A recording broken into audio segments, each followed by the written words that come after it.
Alis na ako ah. Salamat. Salamat. Ganda ng bahay mo ah. Parang walang basura ah. Uy, ito akin na lang to. Yung plastic, doon natin gagamitin to. Ano lang ah. Anong gagawin mo dyan? Ano bag ng anak namin. Nagkaanak kami. Salamat.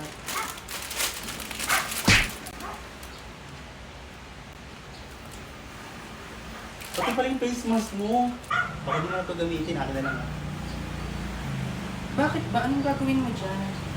Gagamitin ko kasi ako babiyahin. Wait lang. Wait lang ah. May nakita ako eh. Anong takpan? Ano yan? Putang ina. Ang haba ng bigote mo.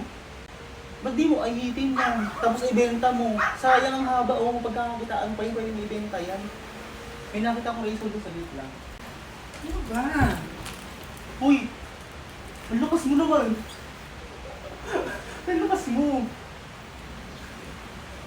Wala, ano lang to. Ganyan talaga kami mabubuhat kami. Pero hindi kami normal lang sa amin itong mga babae. Halangin nyo yan? Mm-mm. Talaga kayo? Saka hindi binibenta yung ganito.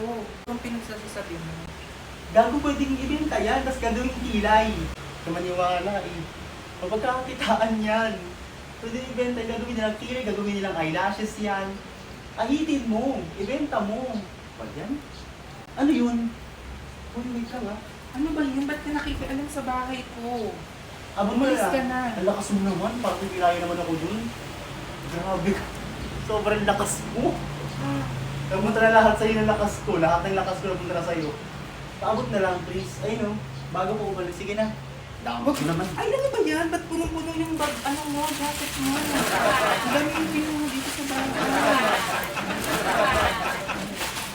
Ano po, bakit ka ba nangunguha ng hindi sa'yo? Hinuli ko to sa'yo, di ba? Kami para plastic lang eh. Sige na, abot mo na yung karton. Abot mo na, patingin ako. Aanuhin mo ba yun? Ayan. Yung magagamitin ito? Oh, may chocolate pang laman. Wala nang laman yan, puro karton na lang yan. Tatapon ko na nga sa labas yan eh. Wag! Grabe, puro naman natapon eh. Porkit maganda yung bahay mo eh. May kaya ka talaga ha? Ako na lang ha? Hindi nga, hindi nga. Basura na nga to. Nanunulak! Hindi kita tinutulak. Kinuha ka na lang kita. Ang sakit!